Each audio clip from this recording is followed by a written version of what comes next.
বলছি বাবা, কাল বিয়ে বাড়ি যাচ্ছেন তো? হ্যাঁ যাচ্ছি কালকে। পেটটা এরকম গুড়গুড় করছে কেন?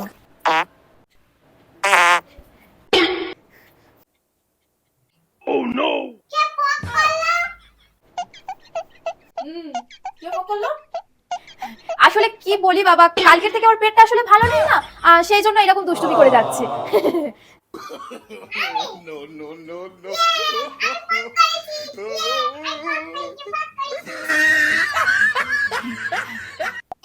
বিকালে পিসি আসার পর ওয়াও, কি রে নৌকা, কত বড় হয়ে গেলি তুই। তুমি জাস্ট ওয়াচ করো, আমার নৌকা কত বড় হয়ে যাচ্ছে না। নৌকা অনেক বড় হয়ে গেছে, তুমি ঠিকই বলেছো। ফালতু লোক একটা, স্বভাবটার গেল না।